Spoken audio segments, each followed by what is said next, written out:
시편 오늘 34편 1절이 되겠습니다. 시편 34편 1절에서 마지막 절까지 제가 봉독해 드립니다. 내가 여호와를 항상 송축하며 내 입술로 항상 주를 찬양하리다. 내 영혼이 여호와를 자랑하리니 공고한 자들이 이를 듣고 기뻐하리로다. 나와 함께 여호와를 광대하시다 하며 함께 그의 이름을 높이세. 내가 여호와께 간구하며 내게 응답하시고 내 모든 두려움에서 나를 건지셨도다. 그들이 주를 앙망하고 광채를 내었으니 그들의 얼굴은 부끄럽지 아니하리로다. 이 공고한 자가 부르짖음에 여호와께서 들으시고 그의 모든 환난에서 구원하셨도다. 여호와의 천사가 주를 경외하는 자를 둘러 진치고 그들을 건지시는도다. 너희는 여호와의 선하심을 맛보아 알지어다. 그에게 피하는 자는 복이 있도다. 너희 성도들아 여호와를 경외하라. 그를 경외하는 자에게는 부족함이 없도다. 젊은 사자는 궁핍하여 줄일지라도 여호와를 찾는 자는 모든 좋은 것에 부족함이 없으리로다. 너희 자녀들아 와서 내 말을 들으라. 내가 여호와를 경외하는 법을 너희에게 가르치리로다. 생명을 사모하고 연수를 사랑하여 복받기를 원하는 사람이 누구뇨? 내 혀를 악에서 금하며 내 입술을 거짓말에서 금할지어다. 악을 버리고 선을 행하며 화평을 찾아 따를지어다. 여호와의 눈은 의인을 향하시고 그의 귀는 그들의 부르짖음에 기울이시는도다. 여호와의 얼굴은 악을 행하는 자를 향하사 그들의 자취를 땅에서 끊으려 하시는도다. 의인이 부르짖음에 여호와께서 들으시고 그들의 모든 환난에서 건지셨도다. 여호와는 마음이 상한 자를 가까이 하시고 충심으로 통회하는 자를 구원하시는도다. 의인은 고난이 많으나 여호와께서 그의 모든 고난에서 건지시는도다. 그의 모든 뼈를 보호하시며 그 중에서 하나도 꺾이지 아니하도다. 악이 악인을 죽일 것이라. 의인을 미워하는 자는 벌을 받으리로다. 여호와께서 그의 종들의 영혼을 속량하시나니 그에게 피하는 자는 다 벌을 받지 아니하리로다. 아멘. 1절 바로 들어갑니다. 1절을 같이 한 번 더 읽읍시다. 시작. 내가 여호와를 항상 송축하며 내 입술로 항상 주를 찬양하리다. 그랬습니다. 여기서 송축한다는 말은 주부의 기록에 놓았습니다. 상대방이 권세 있는 위치에 있고 그래서 그의 위대함을 무엇을 갖추어? 예절을 갖추어서 인정하는 것을 송축한다라고 합니다. 여기서 예절을 갖춘다라는 말은 당시의 시대적 관점으로 올 때 무릎을 꿇고 아시죠? 어떤 레스토랑 가니까 무릎 꿇고 주문받는 데 있더라고. 무릎을 꿇고 인사하는 것. 그런 의미입니다. 항상 송축하며 그랬죠. 이 말은 무슨 말입니까? 항상 삶의 모든 정황 속에서, 다시 말하면 번성할 때나 실패해서 공고함에 빠져 있을 때나 안전할 때나 또 위험할 때나 기쁠 때나 슬플 때도 또 개인적으로나 또 공개적으로 여호와를 송축한다. 그런 말입니다.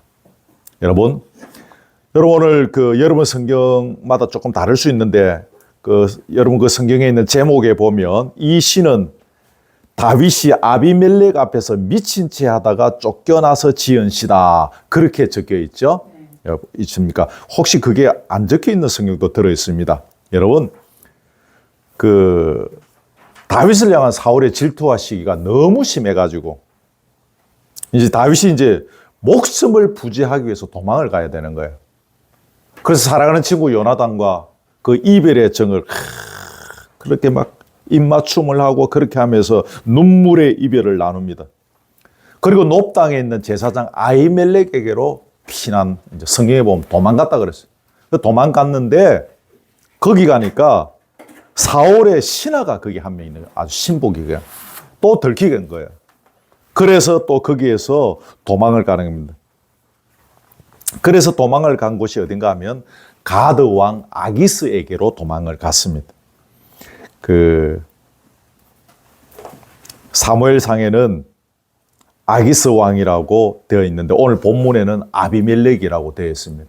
두 사람 같은 사람입니다. 왜 같은 사람인가 하면 아기스는 사람 이름입니다. 정성제, 한중원 할 때 그 이름입니다. 아비멜렉은 무엇인가 하면 블레셋의 왕호입니다. 애굽의 왕을 바로라고 하지 않습니까? 바로가 그 왕호지 않습니까? 똑같은 의미입니다. 이해되시죠? 자, 이제 그 정도로 하고. 근데 거기 갔습니다. 근데 거기 가니까 다윗이 하도 유명해서 신하들이 이미 그곳 신하들이 아기스의 신하들이 알고 있는 것입니다. 저 사람 사울이 죽인 자는 천천히요 다윗은 만만이로다라고 사람들이 노래 부르실 때 그 주인공 그 사람 아니냐? 그 사람 맞네? 그래 되는 거죠. 그래서 여기서도 위험하다는 생각이 들어서 다윗이 어떻게 했는가 하면 대문짝에서 침을 수염에 막 이렇게 흘리면서 미친 채 하면서 그러면서 거기서 또 도망을 나온 것입니다. 그 도망을 나온 후에 지은 시가 오늘 시편 34편이다. 그 말입니다. 여러분 간단하게 설명했는데 당시에 다윗의 인생이 여러분 얼마나 구차합니까? 잘못한 것도 없는데 사람이 목숨 부지하기 위해서 이곳저곳 눈치를 보면서 지금 도망 다니다가 극기와는 침을 질질 흘리면서 그러면서 미친 사람의 흉내를 내면서 또 도망을 나와야 했던 이 사나이의 처절하고 충분히 비참한 모습을 우리는 지금 어느 정도 느낄 수 있습니다. 아마도 우리 중에 이런 상황을 겪은 자가 제가 알기에는 아무도 없기에 다윗의 이 심정을 제대로 파악하기는 쉽지는 않겠지만 그래도 어느 정도 다윗의 심정을 헤아릴 수 있는 것입니다. 그때 이 사나이의 비참함이 이 자기의 인생을 보르는 답답함들이 어느 정도였을 것인가? 내 인생이 왜 이래? 내 인생이 왜 이렇게 서러운 거야? 내가 왜 이렇게 수염에 침을 질질 흘리면서 이렇게 미친 채 하면서 도망을 다녀야 하는 거야? 내 인생이 왜 이렇게 억울한 거야? 이런 생각이 충분히 다윗에게 들었을 것입니다. 그런데 여러분 이 상황 속에서 다윗이 노래한 내용이 지금 이겁니다. 여러분 방금 읽었던 1절. 내가 여호와를 항상 송축하며 내 입술로 항상 주를 찬양하리다 라는 것. 그런 상황 속에서 여러분 대단하지요. 이게 가능한 분이 여러분 얼마나 될까요? 여러분 이것이 성경에서 말하고 있는 우리에게 가지라고 하는 신앙입니다. 이것이 여호와를 향한 신앙. 성경은 이 신앙을 가리키고 있는 것입니다. 신구약 성경에서 여호와를 경외한다는 표현이 여러 군데 나옵니다. 그럼 오늘 신학자들과 설교자들이 그것에 대해서 해석하고 설명하는 것들이 참 많이 있습니다. 오늘 본문에도 여러분 아까 제가 읽었는데 여호와를 경외한다는 표현이 오늘 본문에도 대략 눈으로 이렇게 딱 보면 여호와를 경외한다는 말이 4번이나 나옵니다. 대충 이렇게 딱 봐도. 그런데 여러분 여호와를 경외하는 것의 정의는 저도 여러 번 그동안에 설명했던 것 같고 생략합니다. 그런데 여호와를 경외하는 그런 삶의 결정체가 무엇일까? 그게 오늘 다윗의 신앙 고백입니다. 이 상황 속에서 여호와를 찬양하고 여호와를 송축하는 것. 이 고백이 내가 지금 진실로 여호와를 경외하고 있다는 증명이 되는 것입니다. 너 정말 여호와를 경외하니? 그래. 뭘로 증명할래? 내가 이 상황 속에서 여호와를 송축한다는 것입니다. 이게 여호와를 경외하는 것의 증명이 되는 거죠. 물론 다른 것으로도 여호와를 경외하고 있다는 사실을 증명할 수 있습니다. 그럼 오늘 이 고백이 빠진다면 여호와를 경외한다는 그 말은 허구가 될 것입니다. 단지 말장난에 불과할 것입니다. 이거 빼고 나서 이야기한다면. 여러분 오늘 이런 본문에서 제시하고 있는 수준 높은 신앙의 전제가 되는 것이 한 가지 있습니다. 그게 뭔가 하면 바로 뭐죠? 감사. 그 에베소서 5장 19절 20절 말씀 있죠? 읽읍시다. 시작. 시와 찬송과 신령한 노래들로 서로 화답하며 너희의 마음으로 주께 노래하며 찬송하며 범사에 우리 주 예수 그리스도의 이름으로 항상 아버지 하나님께 감사하며 그랬습니다. 자, 여러분 그 본문을 다시 보십시오. 시와 찬송과 신령한 노래들로 서로 화답하고 또 마음으로 주께 노래하고 찬송하는 것과 동시에 일어나는 현상이 뭡니까? 범사에 우리 주 예수 그리스도의 이름으로 항상 아버지께 감사하는 것입니다. 하나 더 봅시다. 데살로니가전서 5장 16절 그 부분에 있죠. 시작. 항상 기뻐하라. 쉬지 말고 기도하라. 범사에 감사하라. 이는 그리스도 예수 안에서 너희를 향하신 하나님의 뜻이니라.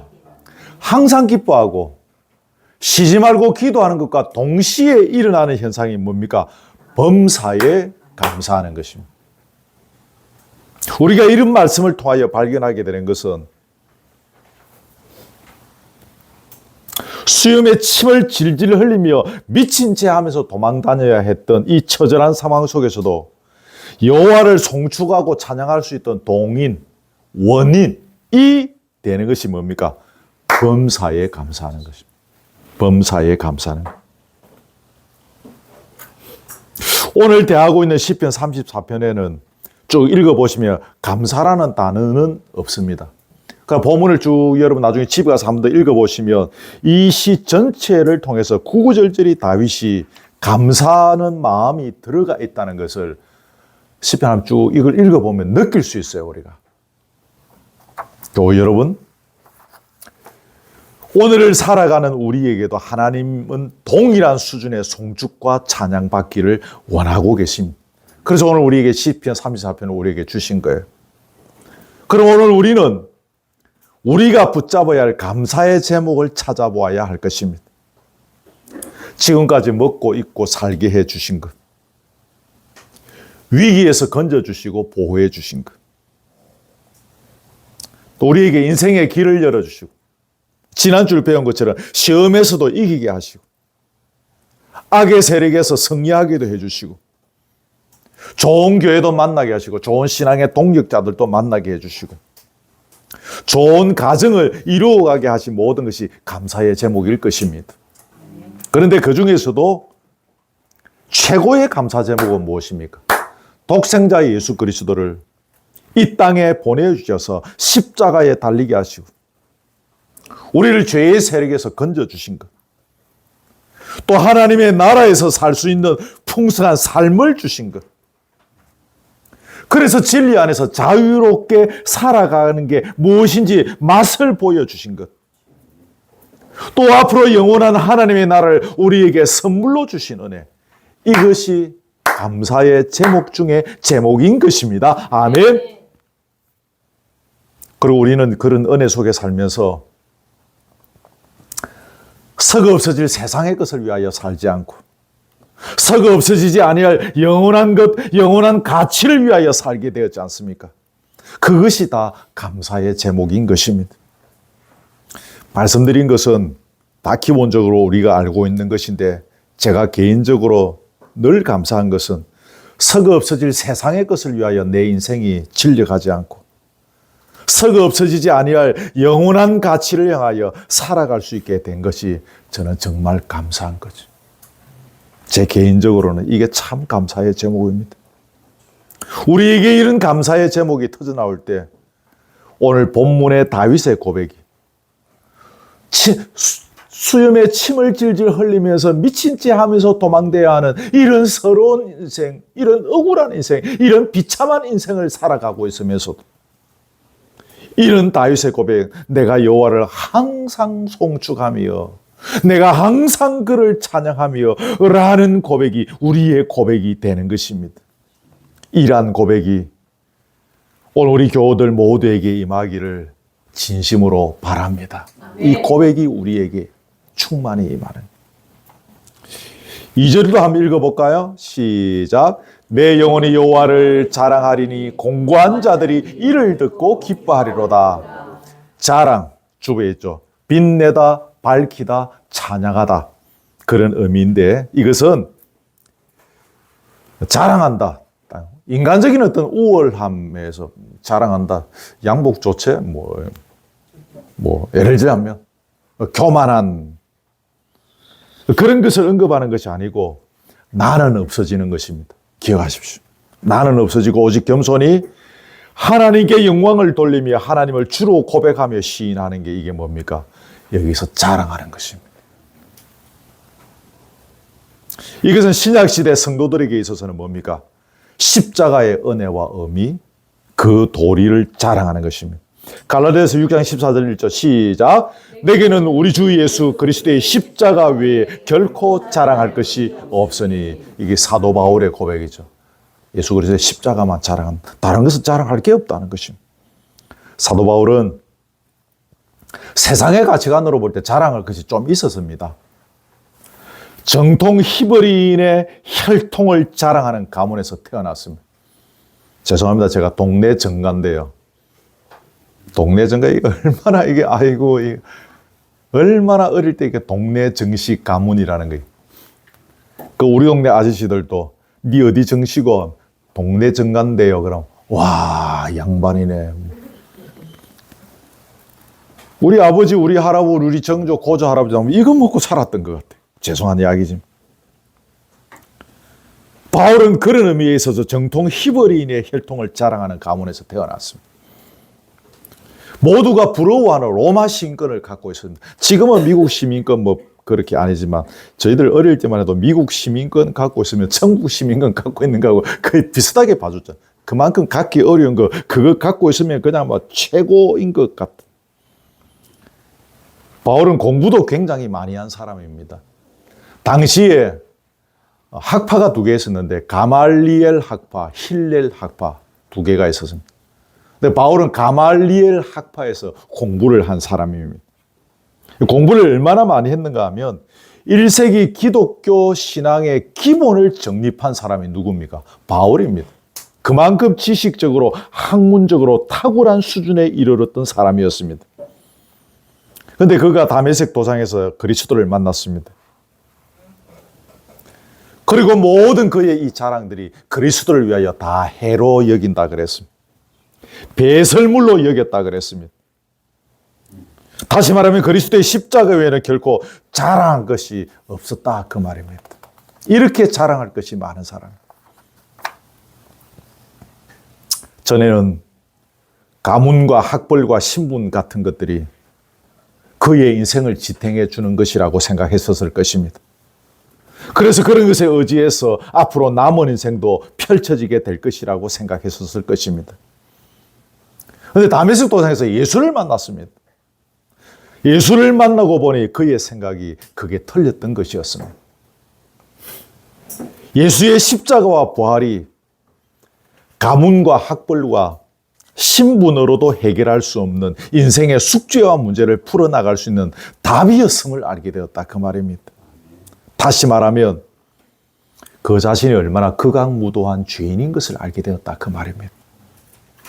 죄인인 줄 모를 때는 자기의 가문과 학벌과 신분 이런 것들이 자기의 자랑거리고 이것이 자기의 인생을 지탱해 주는 것이라고 생각했는데 내가 죄인인 것을 깨닫게 나니까 내가 괴수 중에 괴수라는 사실을 뼈저리 있게 깨닫고 나니까 그 모든 것이 배설물이고 그 모든 것이 해로 여겨지게 되더라는 것입니다. 그걸 알고 나니까 십자가와 부활을 통해서 새로운 인생이 보이기 시작하는 것입니다. 그전에 보지 못했던 그전의 것이 허상의 세계라면 이제는 실상의 세계가 보이기 시작하는 것입니다. 새로운 인생, 새로운 미래가 보이고 영원한 세계가 보이는 것입니다. 그래서 그는 오직 예수만 자랑하게 되었던 것입니다. 성경이 우리에게 제시하고 있는 신앙이 바로 이것입니다. 그리스도 예수만 나의 자랑거리가 되는 신앙. 그 예수 그리스도를 아끼지 아니하시고 우리를 보내주신 사랑의 하나님만을 자랑하는 신앙. 성경은 우리에게 이런 신앙을 가지라고 말하고 있습니다. 말씀과 기도로 거룩함을 입은 성도, 올해 우리 교회의 표인데요. 균형을 잃지 않은 그리스도. 이게 어떤 사람일까요? 예수 그리스도만 자랑하고 그분을 보내주신 사랑의 하나님만을 자랑하는 사람이 균형 잡힌 그리스도인입니다. 말씀과 기도로 거룩하여진 그리스도인입니다. 우리의 영성이 균형이 잡혔다는 것은 그리스도만 자랑하고 하나님만 자랑하게 되어졌다 그 말입니다. 우리가 말씀과 기도로 정진해 나갈 때 그 열매가 바로 이런 그리스도인이 되는 것입니다. 아멘. 저와 여러분이 이런 그리스도인으로 열매 맺어서 가는 것입니다. 거기 본문께서 보십시오. 공고한 자들이 이를 듣고 기뻐하리로다 2절에 있죠. 이게 뭔가 하며 시련에서 구출받은 자가 하나님을 자랑할 때 그것이 비천한 자들에게 간정이 되고 위로의 메시지가 된다 그 말입니다. 아마 그 말 주보에 있을 것입니다. 아, 비천한 자들이, 공고한 자들이 그 하나님을 자랑하는 이야기를 들으면서 아, 우리도 저런 은혜를 입을 수 있구나. 낭만과 절망이 소망으로 바뀌는 것입니다. 그래서 어려운 가운데, 공고한 가운데 있는 자들이 용기를 내어 주님을 의지하게 된다 그 말입니다. 여러분, 죽어가는 영혼을 살리는 방법을 여러 가지로 설명할 수 있습니다. 세상의 소금과 빛이 되는 비결도 여러 가지로 설명할 수 있을 것입니다. 그리스도인이 세상에서 선하게 살아가는 자세와 태도도 여러 가지로 설명할 수가 있을 것입니다. 그런데 그 모든 방법과 비결과 태도와 자세에 공통점이 있습니다. 그것은 우리가 항상 하나님을 송축하고 항상 하나님을 찬양하고 항상 하나님을 또 하나 뭐죠? 자랑하는 것입니다. 아멘. 송축, 찬양, 자랑 세 가지 단어를 기억하십시오. 그런데 여러분, 우리가 이런 수준의 신앙의 자리에 이르려면 거쳐가야 할 관문이 하나 있습니다. 이게 별로 우리가 안 좋아하는 것인데 고난과 비참과 아픔과 억울함을 겪어봐야 하는 것입니다. 잘못한 게 딱히 없는데 이 동네 저 동네 도망을 다니고 극기하는 수염에 침을 찔려 흘리면서 미친 짓 하면서 도망을 나와야 하는 그런 아픔의 시간들이 나름 우리에게 필요한 것입니다. 그러므로 저와 여러분에게 그런 시간들을 주신 것에 대해서 감사해야 하는 것입니다. 아까 감사만 나왔죠. 우리가 문자적으로 다 우리가 수염에 침을 질질 흘리면서 그렇게 목숨 부지하기 위하여 미친 짓 하면서 도망 나온 적은 문자적으로는 없습니다. 그러나 저와 여러분 각자가 제가 여러분을 다 알지는 못하지만 그래도 여러분들을 제가 부분적으로 알고 있는 그 한도 내에서 보면 우리에게 이런 세월들이 있었던 거예요. 이 세월들을 주신 것에 대해서 그러므로 우리는 감사해야 한다 그 말입니다. 아멘. 나로 그렇게 찬란한 신앙을 갖게 하시려는 하나님의 의도인 줄 알고 나를 통하여 세상의 공고한 자들이 위로받고 소망을 발견하고 용기를 내게 되는 열매를 거두게 하시려는 의도인 줄 알고 우리는 범사에 감사해야 하는 것입니다. 사도 바울의 고백처럼. 이게 바로 썩어 없어지지 아니하는 걸 위하여 영원을 위하여 사는 자의 모습이 아니겠습니까? 그래서 여러분 여기 등장하는 공고한 자들이 누구일까요? 그 사무엘상 아까 거기 그 아기스 나오고 하는 그 본문 있죠. 거기 찾아보면 침을 질질 흘리면서 미친 체 하고 도망 나와갖고 그 다음에 다윗이 간 곳이 어딘가 하면 바로 거기 간 곳이 하면 여러분 아시는 아둘람 굴에 갔습니다. 아둘람 굴에 가니까 사람들이 모여들기 시작한 것입니다. 그럼 거기 아둘람 굴에 모여든 사람이 누군가 하면 거기 본문에 그대로 찾아보니까 환난을 당한 자. 이 안에 환난 안에 많은 것들이 표현되어 있죠. 빚진 자. 마음이 원통한 자, 아직 원통을 풀지 못하신 분이 혹시 있을란가 모르겠는데, 마음이 원통한. 그런 사람들이 자그마치 400명이 거기 굴 안에 모여든 거예요. 쉽게 말하면 이 사람들은 세상에서 오갈 데가 없는 사람들입니다. 환난, 더 이상 세상이 받아주지 않는 사람들. 더는 하소연할 데가 없는 것입니다. 경찰도 안 받아주고 파출소가도 안 받아주고 변호사도 안 받아주고 갈 데가 없습니다. 빚을 갚을 능력이 되지 못해서 자식을 종으로 보내야 하고 그게는 자기 자신이 종으로 끌려가야 하는 상황을 당한 사람들입니다. 원통하고 억울한 사연이 가슴에 사무쳤는데 그걸 들어줄 때가 없는 사람들입니다.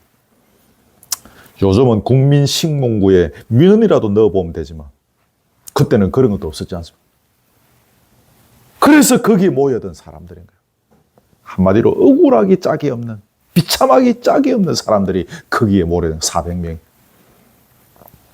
그런데 다윗이 지금 그 사람들에게 그의 신앙을 선포하고 간증하는 것입니다. 여호와를 항상 송축하며 항상 주를 찬양하노라. 내가 여호와를 자랑하노라. 너희들도 이 소식 들으면서 기쁨의 자리로 나아가자. 그러는 것입니다. 이게 참 중요합니다. 내가 경험한 하나님, 내가 경험한 예수 그리스도를 이웃에게 증거하고 그들로 나와 동일한 체험의 현장으로 초대할 수 있는 신앙. 그게 뭐 대단한 기적이 아니라 할지라도 내 암덩어리 있는데 기도하니까 확 났다. 뭐 그런 기적 아니라 할지라도 우리가 예수 안에서 누리는 이런 일상의 기쁨이 있지 않습니까? 우리 일상에서 누리는 이런 평강과 은혜들. 이걸 증거하고 이걸 나누고 이걸 소개하고 더불어서 그들을 이 복된 자리에 동참케 할 수 있는 적극적이고도 체험적인 신앙. 흔히 하는 말로 나만 잘 믿고 있다가 우리 가족만 막 그냥 천당 가면 된다는 그거 말고 이게 참 중요한 것을 우리는 오늘 본문을 통해서 보게 되었습니다. 공고한 자들 기가 간에 갈로 읽어 누굽니까? 아둘람굴에 모여들었던 환난을 당한 자, 빚을 진 자, 마음이 원통한 자 400명. 3절에도 보면 결국 그런 맥락의 이야기를 합니다. 3절 보십시오. 3절에 나와 함께 또 둘째 줄에도 보면 함께 나와 함께 하나님의 광대하심을 찬양하자. 나와 함께 그의 이름을 높이자는 것입니다. 그 뒷부분에도 여러분 나중에 다시 찬찬히 읽어보시면 그동안에 자신이 경험했던 하나님이 어떤 분이신지를 간증하고 있습니다. 사실 뒤에 쭉 이렇게 읽어보시면. 그러면서 너희들도 이 자리에 나오너라. 이 자리에 나오너라. 4절에 여러분 그냥 눈으로 보십시오. 내가 여호와께 간구하며 내 모든 두려움에서 건져주시더라. 내가 기도하니까 하나님 내 모든 두려움에서 다 건져주시더라. 한번 해볼래? 너희도 와서 내가 같이 기도 한번 해볼래? 건져주시는가 안 건져주시는가 한번 해볼래? 그런 말입니다. 9절에 보십시오. 여호와를 경외하는 자에게는 뭐가 없다? 부족함이 없도다. 10절에도 보십시오. 젊은 사자는 궁핍하여 줄일지라도 여호와를 찾는 자는 모든 좋은 것에 부족함이 없으리로다 그랬습니다. 그럼 여러분 여기에서 부족함이 없다는 말이 무슨 말입니까? 이건 세상의 가치관에서 말하는 게 아니죠. 요술방망이 치니까 원하는 게 그냥 술술술 그냥 막 나와가지고 그런 우리의 찰나적인 욕구를 채워주는 것을 말하지 않습니다. 여러분 그 찰나적인 욕구는 잠시 우리를 풍족하게 해줍니다. 잠시 우리를 기분 좋게 하고 어깨에 힘 좀 들어가게 합니다. 어깨에 뽕 들어가는 거예요. 근데 여러분 그 의존의 대상이 사라지고 나면 우리는 곧 궁핍함을 느끼게 되는 것입니다. 또 그런 거 의지하게 되어지면 그게 안 사라지고 있어도 채워도 끝이 없는 것입니다. 부자들이 욕심 더 많다 그런 말 흔히 하지 않습니까? 저 정도 재산이 있으면 이제 좀 뭐 여유 있게 살 것 같은데 그래도 히딩 것 같으면 나는 배가 고프다 그러면서 채워야 돼. 끝이 없는 거예요. 계속 목이 마르고 갈증이 나는 것입니다. 죽을 때까지 그렇게 하는 것입니다. 맞죠, 그죠? 그 찰나적인 그 풍족함 그거는 채워도 죽을 때까지 갈급한 거예요. 목이 마른 거예요. 네, 여러분 성경이 말하는 부족함이 없다. 오늘 본문에 2번 나왔는데 이 말은 잘 들으십시오. 내가 여호와를 제대로 할 때 그것으로 인해서 내가 비천하게 살 줄도 알고 풍족하게 살 줄도 알고 배부르거나 배고프거나 넉넉하거나 궁핍하거나 그 어떤 경우에도 주 안에서 만족할 수 있는 비결을 알기에 내가 부족함이 없노라. 그 말입니다. 주보에 그 말이 다 없죠. 제가. 예.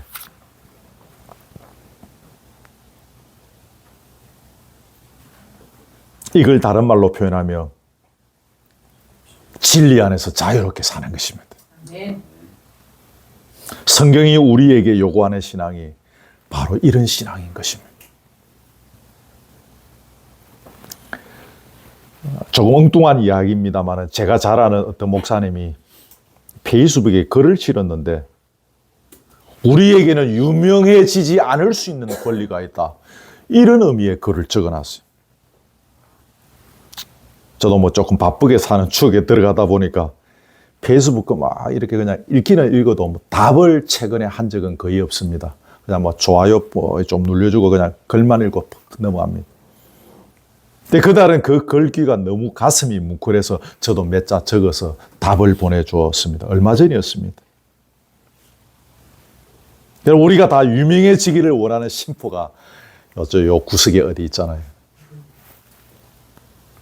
작은 모임이나 큰 모임에서나 자기의 이름이 드러나기를 은근히 원하는 심보가 우리 요 안에 다 있는 거예요.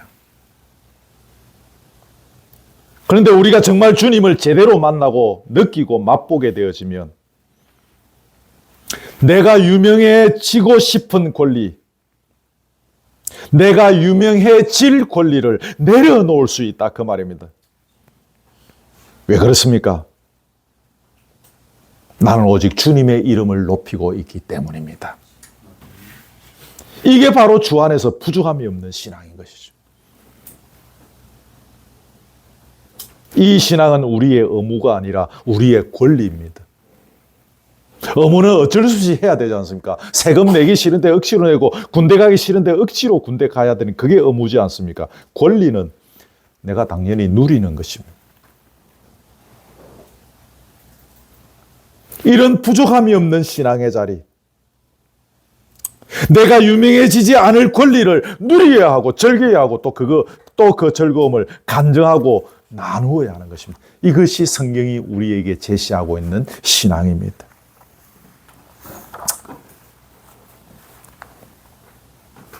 말씀을 맺습니다. 오늘의 이 메시지를 들으면서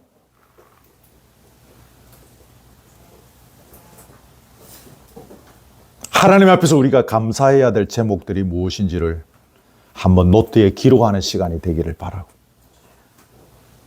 그래서 내가 먼저 내 심령이 내가 항상 여호와를 송축하노라, 지금 침을 질질 흘리면서 미친 채 하는 이런 억울한 상황 속에 있다 할지라도 내가 여호와를 찬양하노라, 이런 고백을 붙잡으시기를 바라고, 아멘. 그러면서 동시에 여러분 주변에 공관자들이 기억나는 시간이 되기를 바랍니다. 그리고 여러분의 그 간증으로 인해서 그 공관자들의 인생이 즐거움과 기쁨과 소망을 얻는 열매가 있기를 주님의 이름으로 축복합니다. 아멘. 우리 함께 찬양하겠습니다. 찬송가 391장입니다. 391장.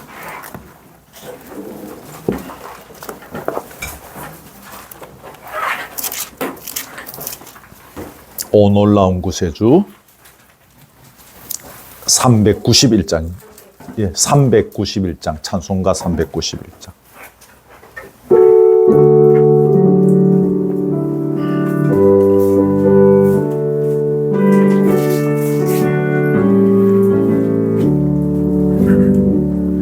오 놀라운 구세주 예수 내 주 참 능력의 주시로다매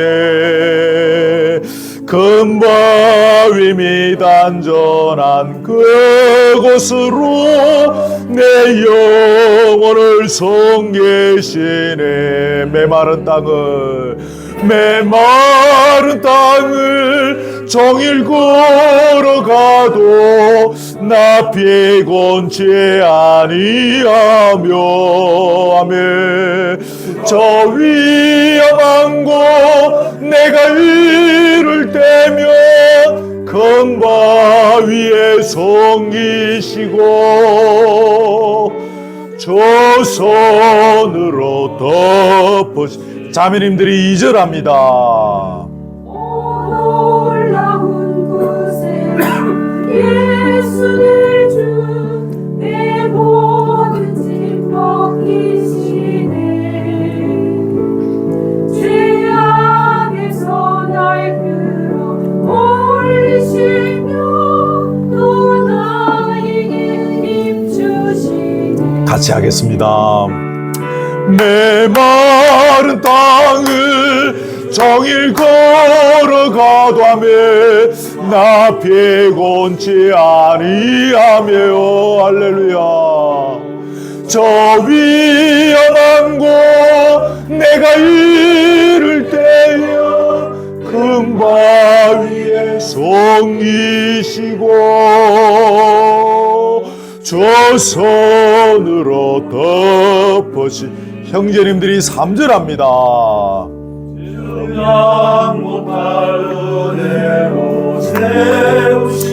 널 성령에 감아주사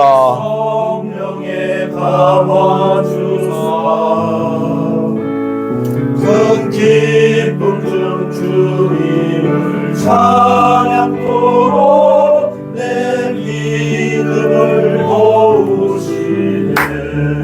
같이 합시다. 마른 땅을 종일 걸어가도 나 피곤치 아니하며 저 위험한 곳 내가 이를 때면 금바위에 섬기시고 주 손으로 덮으시. 주 예수님 공중에 임하실 때 주 예수님 공중에 임하실 때 나의 일어나 맞이하리. 그 구원의 은총을 노래하리. 저 천군과 천사 함께 메마른 땅을 종일 걸어가도 나 피곤치 아니하며 저 위험한 곳 내가 이를 때며 금바위에 섬기시고 조선으로 덮으시네. 다 기도하지. 아멘. 다 기도하지 못하시더라도 말씀 주신 거 기억하고 우리 몇 가지만 말씀 가지고 간절하게 기도하겠습니다. 하나님 우리 아버지 감사합니다. 시편 34편의 말씀으로 오늘 저희의 심령에 찾아와 주시고 우리의 내리에 찾아주시고 우리의 지난 기억 속에 찾아가 주시고 주여 소망 없었던 저희들에게 소망으로 찾아와 주시니 할렐루야. 우리 아버지 감사합니다. 가드왕 아기스 앞에서 침을 질질 흘리며 그렇게 미친 체하며 도망 나와야 했던 처절한 인생을 살았던 비참한 인생을 살았던 억울한 인생을 살았던 사나이 다윗이 내가 항상 여호와를 송축하며 내가 항상 여호와를 찬양하며 내가 여호와를 자랑하노라. 너희들도 나와 함께 이 위로의 자리에 이 소망의 자리에 이 기쁨의 자리에 함께 나와 누리고 함께 나와 절기자라고 시를 쓴 것을 오늘 우리가 배우게 되어졌습니다. 할렐루야 할렐루야. 우리 아버지 감사합니다. 문자적으로 우리가 동일하지는 아니하다 할지라도 우리의 지난 세월들이 교우들의 지난 세월들이 환난이었습니다. 빚진 세월이었습니다. 억울한 세월이었습니다. 가슴이 원통한 세월이었습니다. 그래서 갈 데가 없어서 아둘람굴에 모여들어서 예수 그리스도의 십자가를 바라보는 자리에까지 나오게 되어졌습니다. 오늘 우리의 심령을 만져주시니 감사합니다. 오늘 우리 교들의 심령 속에 역사하여 주시니 감사합니다. 성령으로 찾아와 주옵소서. 기름 부어 주옵소서. 십자가에 피 묻은 손으로 이 시간 교들의 심령을 가슴을 만져 주옵시고, 이 억울한 심령 위에, 원통한 심령 위에, 빚진 자의 심령 위에, 환난을 당한 자의 심령 위에 주님이 역사하여 주시고, 그럼에도 불구하고 감사할 것이 있음을 기억하며 예수 그리스도 우리에게 보내주시고 영원히 썩지 않을 그 영혼의 세계를 보게 하신 것을 찬양하며 주여 감사하며, 여호와를 항상 기쁠 때나 슬플 때나 즐거울 때나 아플 때나 성공했을 때나 실패했을 때를 불문하고 여호와를 송축할 수 있는 그 복된 자리에 서가는 저희들 되게 하옵소서. 이런 믿음으로 살지 못하였음을 불쌍히 여기시고 용서하여 주옵소서. 이 시간 우리에게 큰 믿음 다하여 주시고 우리에게 이 거룩한 결단 다하여 주셔서 이 놀라운 송축함의 자리가 우리의 자리가 될 수 있도록 도와주시옵소서. 하나님 아버지, 돌아보니 우리가 아둘람 굴에 모였던 그 사람이었습니다. 환난을 당했습니다. 빚을 갚을 수 없었습니다. 마음이 원통한데 왜 원통함을, 내 억울함을 들어줄 사람이 없었고 해결해 줄 사람이 없었습니다.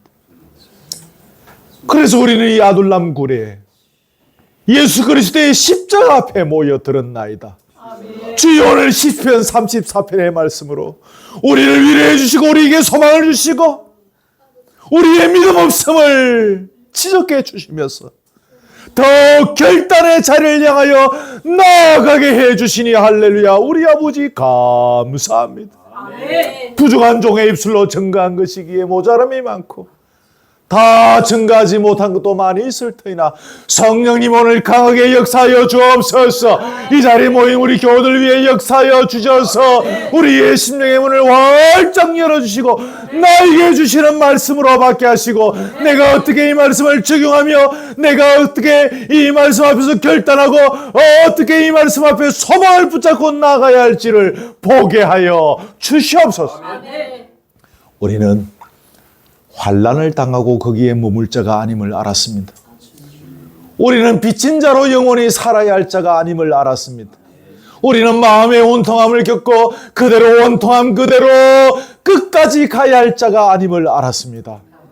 예수의 십자가를 허락하셨고 부활의 메시지를 우리에게 더하여 주셨으니 주여, 주 예수 그리스도의 십자가 붙잡고 그 독생자 예수 그리스도를 우리에게 보내어 주신 사랑의 하나님을 붙잡고 주님의 이름을, 하나님의 이름을 자랑하며 걸어가는 세월 되게 해 주옵소서. 우리의 그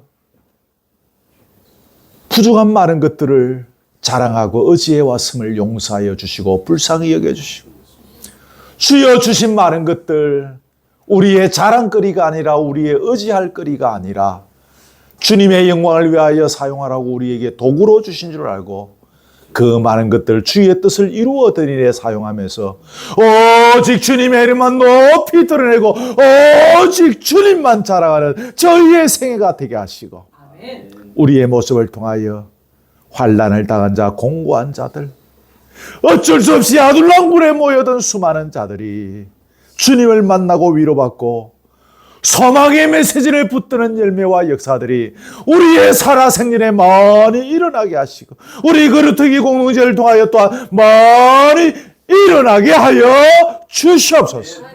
우리는 연약하고 미약하오나 주님의 이름만 자랑하고 걸어갈 때에 얼마든지 주의 능력과 주의 방법으로 주의 때에 이 놀란 열매들을 거두게 될 줄 믿사옵나이다. 주님만 의지하고 걸어가는 저희들 되게 해 주시옵소서.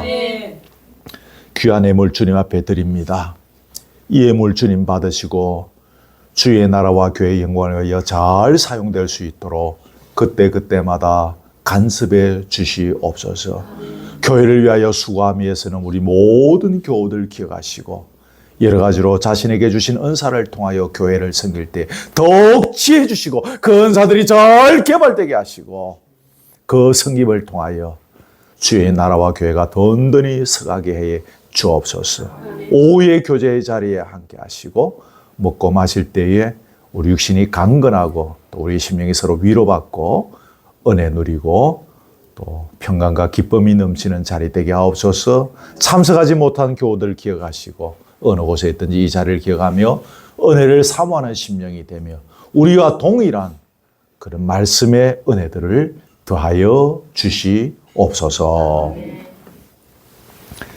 예수 그리스도의 은혜와 하나님의 사랑과 성령의 교통하심이 범사에 항상 감사하며 그러므로 항상 여호와를 송축하며 항상 여호와를 찬양하며 항상 주님의 이름을 자랑하는 가운데 공고한 자들이 주께로 돌아온 놀라운 열매 맺기를 원하는 사랑 우리 교우들 머리 위에 지금부터 영원토록 함께 있을지어다. 아멘.